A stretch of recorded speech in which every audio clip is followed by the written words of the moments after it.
Hello everyone, and welcome to the Dice Commando YouTube channel. I'm Andrew, with you here as always.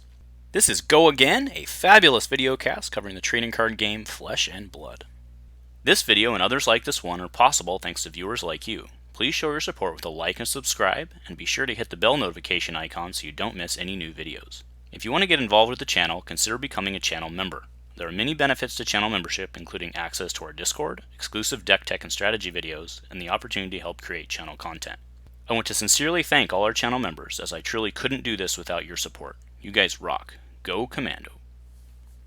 Hello everyone, and welcome to Dice Commando and Go Again, a fabulous cast. I'm Andrew here today with Jason from the Outcast Haven. How's it going, my friend?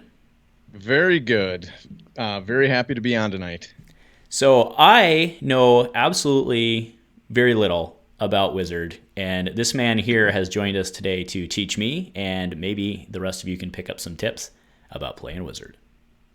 Yeah, absolutely. And like everybody watching, I was horrible and lost pretty much every game for the first 30 to 60 days of playing this deck. So I always take a little bit longer to learn things. So hopefully when we're done here, you'll have some good tips and tricks and maybe a little more patience than what I had when I first started playing it.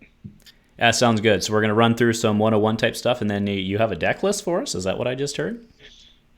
I have my full deck here. I have a cheap man's version of equipment, expensive man's version, cards that you can sub in, cards that I keep pulling in and out. So there's just tons with Wizards, and it's a really amazing deck to run. Okay, well we're gonna hit it all. Anything he wants to throw at us. So all right, we'll be right back.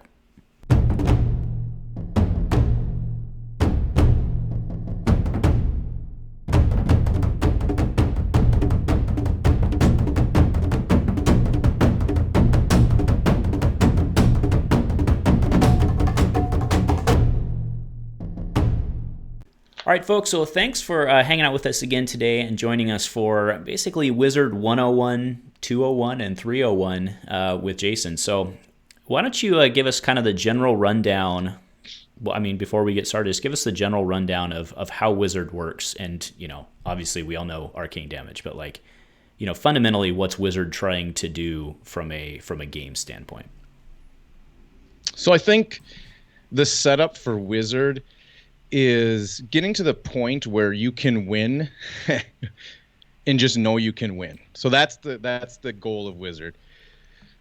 Take cards from your opponent's hand, slowly work them down, and then set up the big finishing blow.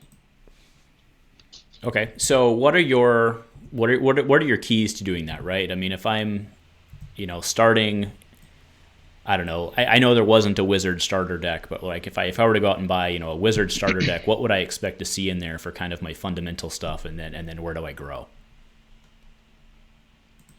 Yeah, I'm gonna fade down to kind of my cards here. So let's start real basic with equipment. So you can go spendy. I'm not gonna start there just because as a new Wizard player, you want to make sure you know the deck before you spend tons of money. So here is my Wizard 101 basic starter kit and equipment. We have the lens is kind of a must-have, and I've never taken this out, to be honest with you. Excuse me. This is a great way to set up your finishing game or off your sonic boom. There's a ton of times that you're going to want this in the game. You have to be patient because you don't want to blow this up too early in the game. We'll go into more detail on that in a little bit. Next, Cheap Man's Robe of Rapture. This is just a great block with 3 cards. Hold a Voltic Bolt in your hand. You have 3 resources to hit your opponent for 6. Great, another great card. I mean, you could pop this early game, late game, middle game. That all depends on the tempo of the game when you use this. But for the cheap version of this deck, it's not much worse than what a Tunic is. Just because Tunic, I've had a lot of games where I don't get this to 3 counters. Either I win or I lose before I get this to 3 counters. So this is a nice addition to have. Third is a Mage Master Boots. So with Mage Master Boots, if you have, say you're holding 2 blues, 2 reds, you have some Scalding Rain, something like that, you pop this, play a Scalding Rain, then you can play another non-action right after that. So basically you can go a little bit wider with that attack just by using the Mage Master boots. And then finally, just one block for this. Nothing special there. It really doesn't do anything besides save you that one life and maybe a Kadachi swing or somewhere along there. So that's a good one to just have. So that's the start, is the equipment. That's just your basic equipment. That's a suite I would start with. You can put Iron Rod in for any one of these just to have that protection to block blows. But this is where I would start because these are cheap, allow you to do wizard things, and that's what you want to do. Okay, fair enough. So let me ask you real quick. So Kano, can you walk me through his ability? Because to someone who doesn't know wizard very well, I look at that and I say that's way too expensive. So why don't you bring me up to speed on how that works? So Kano's ability is you pitch 3, you look at the top card of your deck. If it's a non-attack action card, you can play it as an instant. So I just read the card. That's amazing stuff right there. So what that means is that you attack me with Dorinthea. You swing your Dawnblade. I say, in my reaction, I'm going to pitch a blue card. I'm going to pull up my handy dandy cards here again so you can see. So you're swinging Dawnblade. I have my hand. I pitched this to do Kano. So I always say I'm going to pitch to Kano. That's the verbiage that I now use every time I do Kano's abilities. I say I'll pitch to Kano. I look at the top card.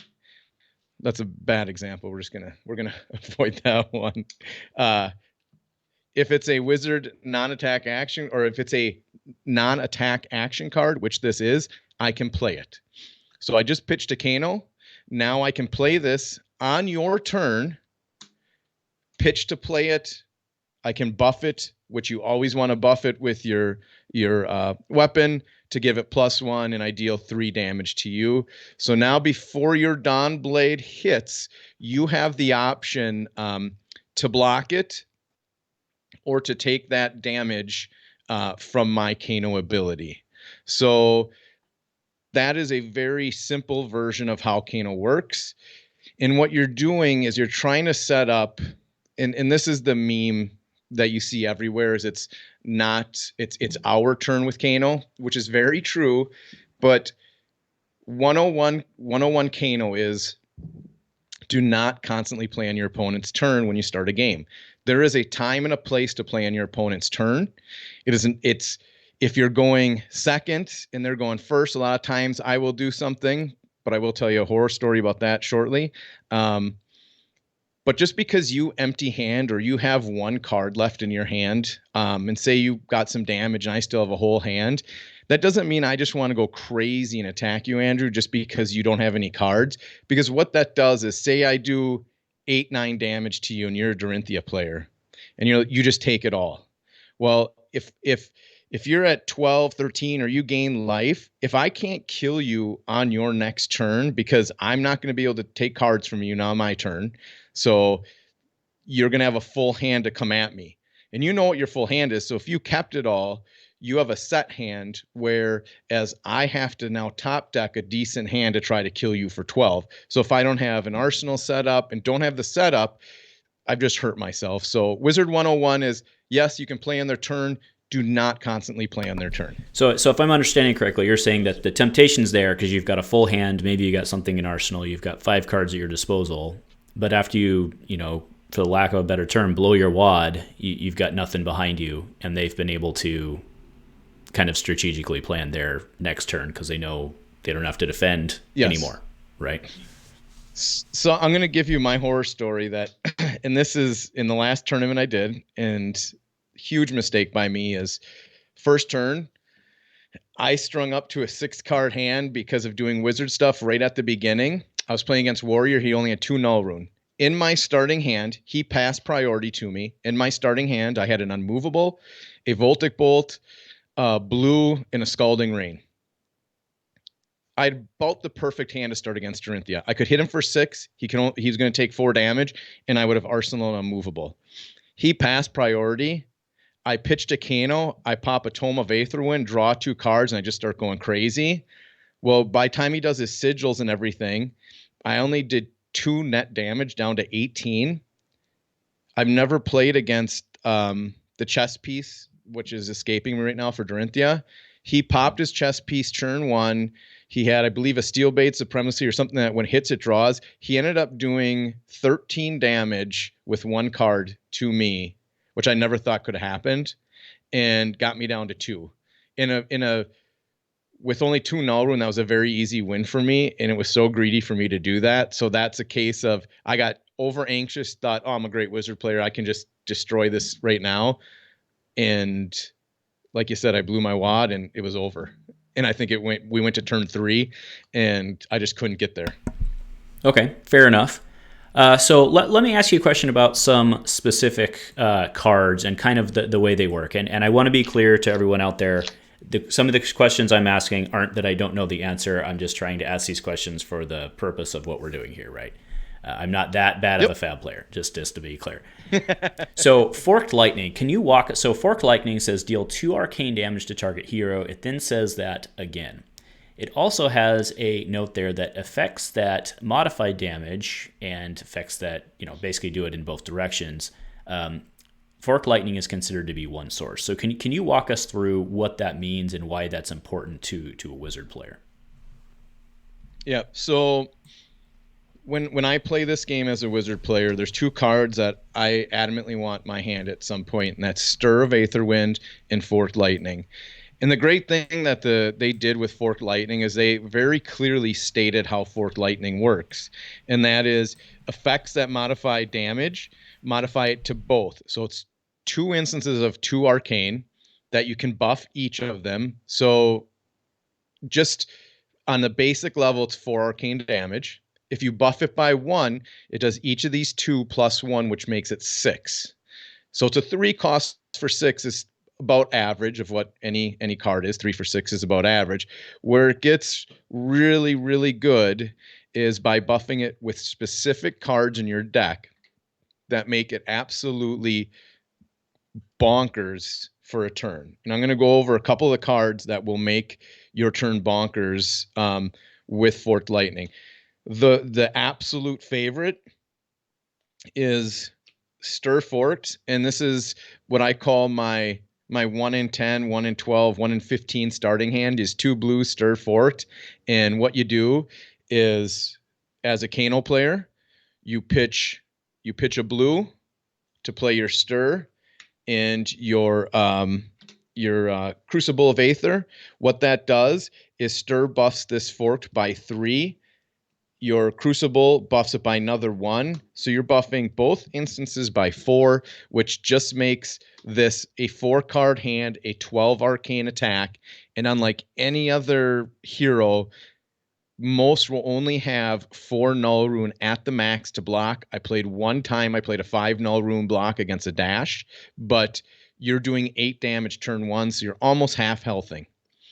Now, if you spend a little bit of money and get nodes, your game finisher is with nodes, and there's your 14 attack. So that's the easy buff on Forked Lightning. The setup on Forked Lightning, which takes skill and time, and I'm not going to dive too deeply into it, but that's just basically throwing your Aether Flare.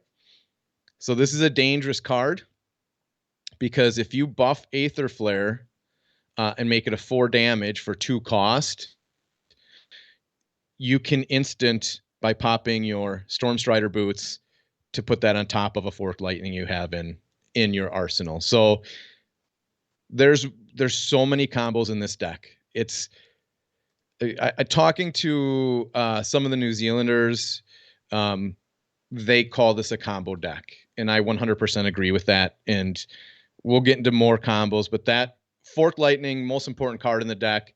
Add that with Stir. You really, really try as a wizard player not getting excited and hitting Forked early for only a 6 or 8.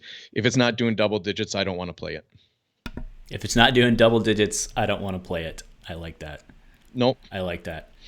Okay, so you already talked earlier about Sonic Boom. That seems like a good card to me as well. There any? I mean, is that one pretty straightforward, just with making sure the opt is there, or are there any tricks around that one? Yeah, there can be tricks. So I'll go over a couple of the tricks that I personally do. With Sonic Boom, the question is you're looking at their null rune. So I will ask a lot of times. First thing I ask in every matchup is how much null they have for protection. So that determines how I'm buffing certain cards. If they're doing a 3 null rune, that makes a huge difference in how I buff cards because of what I may see on top of my deck. Sonic Boom, I want to hit 100% of the time. That is the one card I want to hit. When I'm playing against 4 null rune, I will try to sequence this further in. So for an example of how to make Sonic Boom hit better than normal. So if I have, let's say I just have 3 blues and a Sonic Boom in my hand. I don't want to play my action first. What I'll do is I'm going to pitch to Kano. I'm going to look at the top card. Let's say I just hit a basic Aether Spindle. So I'm going to play that for 2, right? That's going to pull cards from my opponent's hand. So I'm taking cards from their hand because this is a 5 that allows me to opt. So they don't want this to hit. If one does hit, I'm going to opt the top of my deck. Then I'm going to go into my Sonic Boom. I'm not going to buff this a lot of times because I don't need the opt. I want this to hit because once this hits for 4, they're going to block 3 at least. But if they only have 2 cards in hand because you hit Aether Spindle for 4 first, a lot of times one will sneak through, and that's a great time to pop your lens, look at the top 2 cards, see what kind of damage you can pour through on top of that. So that's why Sonic Boom is one of the cards that I'll early pop lens on because I want that to hit. So I'm going wide with that. A lot of times I will put that in my arsenal early game to get a big hand, especially if you draw a big hand of 4 blues. You're like, this is amazing. I will generally take all the damage they have. If I have a card in arsenal and 4 blues, if they can't kill me at 15, I'm just going to go off and try to do a huge turn there. So that's my setup for Sonic Boom. And that's one of those things that took me a lot of time of just throwing it out there for 3 or for 4 against 4 null rune. And if you're not getting the effect, there's no point in playing the card. Then it's just a Scalding Rain for 4. You want to make sure that you're getting the effects of the cards. Yeah, I mean that seems like it makes sense to me with your statement about it's just a bolt or whatever. So you've been talking quite a bit here about having the blues that you need. So if I'm trying to build my first wizard deck, what am I looking at for ratios approximately? Yep, absolutely. So for blues, 16 to 18 is kind of the we'll call that the industry standard for lack of a better term. So that's kind of the best wizard players that I've seen or talked to around the world. And we're talking Blitz here, just to be clear, right, guys? So, yep, Blitz. Yep. So, I mean, you can carry over that blue ratio to Classic Construction. And with our current skirmish meta that we're in, I have not tried this in CC in a while, which will be a challenge I will start doing here shortly. But I go with 17. And when picking the blues, you want to be very specific about this. It's not just throw in 17 blues. It doesn't matter. Because you will hit these on your Kano ability. And when you hit them on your Kano ability, you want a good effect. So like Reverberate allows you to play a card from your hand. Possibly if it hits for 1, sometimes they won't block it. It's like it's a 1 Reverberate. I'm not going to throw a card. Well, if you have a Scalding Rain, an Aether Flare, any of those 1-cost arcanes, you can just play it then. So it's a huge, even though it's a blue and only hitting for 1, the effect is amazing. Energy Potion, this allows you just to have the 2 resources up because when you're going for game, a lot of times you have Stir Fork down, you need the Energy Potion. Whisper of Oracle, I slept on when I first started, but if you're playing and your first card is blue to Kano. You pop this up and it's on your turn. This is another reason why you want to play on your turn more. Whisper of Oracle as Go Again. Doesn't have it when you hit it on your opponent's turn. So not only are you going to opt to and you can set up your hand, you hit that before you do your Sonic Boom turn. I mean, now you're setting up a really big turn. You might show up with a Tome of Aetherwind. There's so many cards that this could pull up that are amazing, especially if you have a Sonic Boom, you pull a Tome, you can buff that Sonic Boom by 2, or you're forked by another 2 with the Tome of Aetherwind. So much to do with Whisper of Oracle. Don't sleep on this card. Super cheap card. Very good. I underestimated. Give props to Dave Kablamel on Discord. He sold me on it 100%. One of my buddies in Australia. So he did a great job getting me on that one. So you're running red and blue of that then? Or you're running all 6? Just or? blue. Just blue. Oh, just blue? Just blue. No, just blue. I'm looking at the blue cards that, because my reds I want to do damage or push damage over, have a really, really huge effect. So I don't run that in red. Voltic Bolt, just a generically good card. Just so even if you buff it only by 1, you hit it on Kano, you can hit for 4, which is good. Gaze of Age is one of the best cards in Crucible, to be honest, because here's a little Kano 201. So it's your turn. You pitch to Kano. You pull a Gaze of Ages. You banish it, but you don't play it because you can play it for free. Then you do your action. Then you play this from the banished area. Now you opt to. In this comes back to hand. So you set up your deck and now use it to pitch to Kano. Great card. One of those ones that you just banish it when you pitch to Kano at the beginning of your turn, which I generally will do. If I have the resources, I always pitch to Kano first before I do my action, because you never know what kind of buffs or what cards you will see there. Okay. So 2 of those. Aether Flares, once again, they give your next instance of arcane damage plus whatever this hits. Sometimes you get that 1 extra buff. I can tell you lots of games I've lost by one extra, so having that 1 extra is a huge difference. Snapbacks. Eye of Ophidia, you don't have to have this. I run it because I love this deck, so I sprung for the card because I love to use it. And then Unmovable is kind of the New Zealand tech. I was running Absorb the Aether, but then this required me to do more on my opponent's turn, and sometimes I would play this. I'd have to pay the 1, only block for 4, and then not get the +2 damage on Absorb. I go back and forth between these cards. It'll depend what the meta does here, which one will stay in, which one will go. But I think they're key to have. They keep Ira off Needle permanently. And this Unmovable for 6 has saved me in Dorinthea matches. So you're only blocking from 1 card from hand, hitting this out of your arsenal, and you have a 3-card hand. It can almost single-handedly win you the game. So that's the 17 blues. Everybody's a little different on their blues. Pick ones that have an effect. Have an effect is the key there. Well, that's interesting about Absorb and Aether. So are you not playing that at all? I took it out. So right now it's out. And it was hard to take out because I've won games with it. Sure. Yeah, so just so everyone's clear, what this does, and it's the same for all colors, that what changes on the color is the amount defending, not the effect. Correct. The effect is that it deals your next turn, or your next move this turn deals arcane +2. Right. So the idea being there that it would have to be an instant because obviously you're defending on your opponent's turn, right? But yep. So this, if you can get an arsenal early and then pop it with a full hand of blues, you have the 2 floating from it. Sometimes when I did have this, I found myself popping Lens because I did not want to miss on my Kano ability.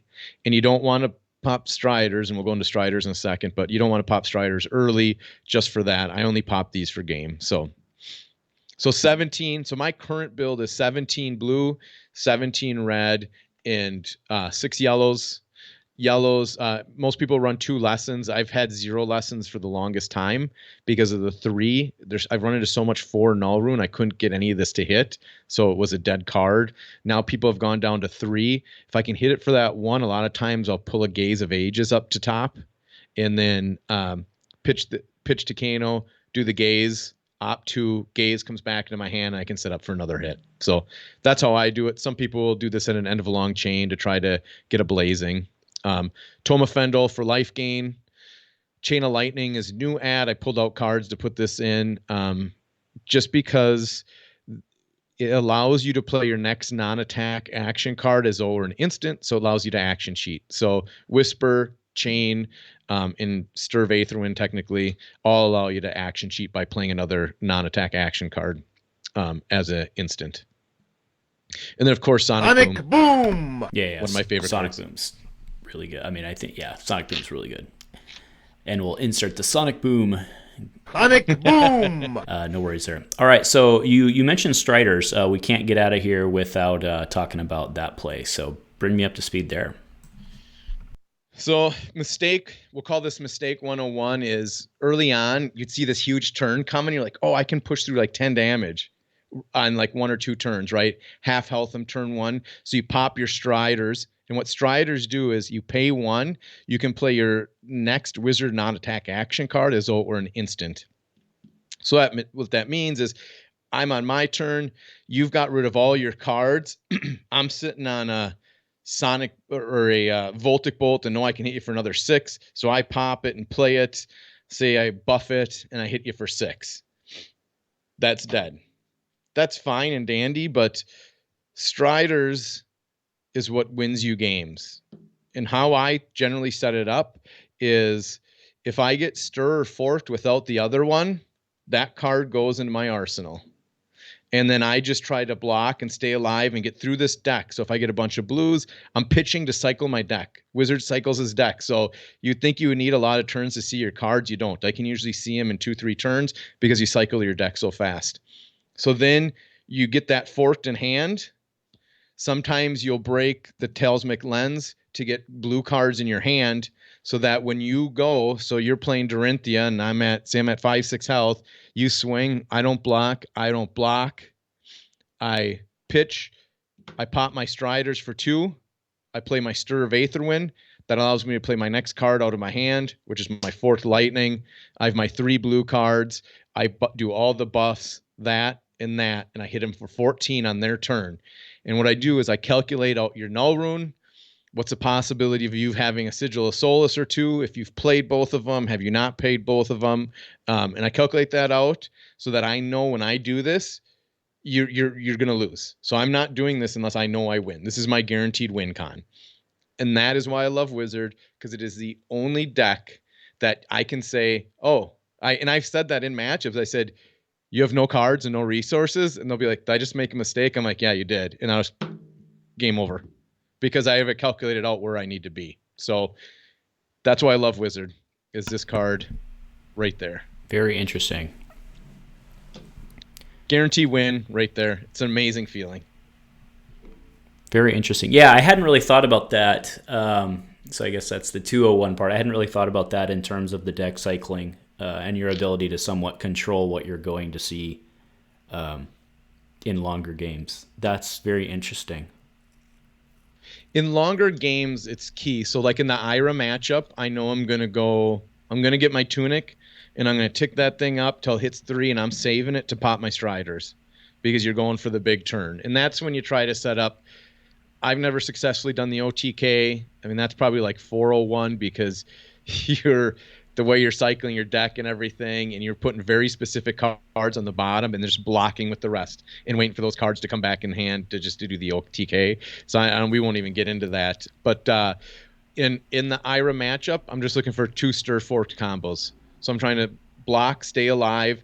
My Scalding Rains, a lot of people don't run Scalding Rains, but I like it's a 2 cost, so I can play it for 2 resources and hit him for 5 damage.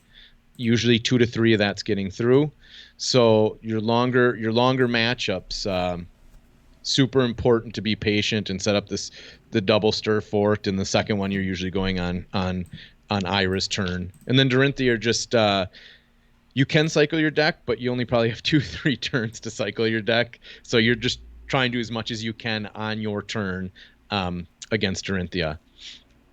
Sure. And also you either block with your hand or you don't block at all. So blocking against Dorinthea is very important because I would say 50% of the games I've never blocked against Dorinthea. I just take all their hits. Slugorama, huh? Yep. So I figure if you got a decent hand, or if you get a stir forked early and can put it in your arsenal, just hit me. I'm going to try to hit you back for 6 to 8 on your turn, and then see where the cards fall on my turn. Depends if you've arsenaled. So you just start doing all those calculations. And then your other really tough, you will struggle into like a dash aggro just because they go so wide so fast. That's going to be very tough to hit them fast enough. And then Bravo's a very grindy, patient game where you need to be arsenaling constantly, because a lot of times Bravo will go down to 1 or 2 cards on their turn, or 0 cards, but they're also going to gain a ton of life throughout that game. So by the time they go to 0, they might be at 23 health.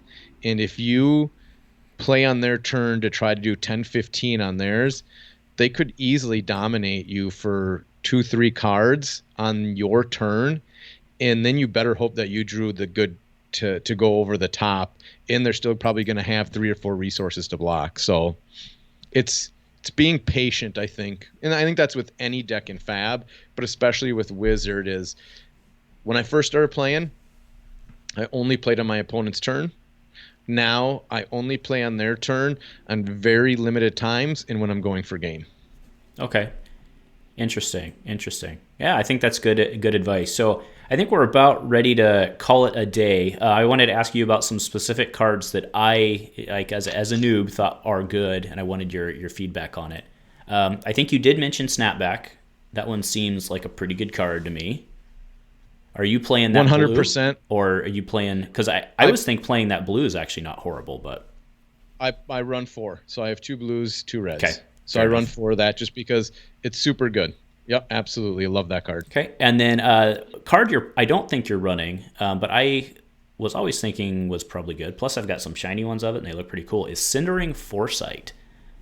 I 1 red. 1 red. Okay. Yep. Okay, fair enough. That card, a lot of times I'll put that in Arsenal as well. So in my opponent's turn, it does 2 things. It scares them a little bit. So when you attack, right? And here's Wizard 301. Okay. Sometimes I do this as a bluff. I'll Cindering Foresight, especially against Dorinthea. Look at the top 3. I may not want all 3 of them. I may adjust them 1, 2, 3, and then put them all on top of the deck. Because now in your head, they think, did he just stack the deck for a huge turn? Because you could legitimately hit that where you have 3 amazing cards and you could do 15, 20 damage. You wouldn't know it yet, but you know you're going to push through a ton of damage. So it scares them. I mean, I've opted 2 Sonic Booms with a Tome. I mean, that's like the dream hand. Sonic Boom, Tome, draw 2 more cards, and you just keep going. So Cindering can change some games. Just, I think the fun part of cards is where you're kind of in the head games, like, or did I only put 1 down, or did I put 2 and leave 1 on top? It kind of gets in their head, like, how much can you hit? Because people know Wizards can hit from a way far out. So if I can make you keep cards, especially if you're holding a blue or 2, instead of really trying to come after me that turn, makes a huge difference. Maybe that second swing of the Dawn Blade keeps me alive to get lethal. Yeah, okay. So, yeah, well, I mean, we've got into the advanced stuff. So, I mean, I think we're actually well over time, but that's okay. It's all time well spent. You have any parting words or advice for people who are, all right, let's flip the tables, right? So now you're trying to play against Wizard in your Blitz format stuff.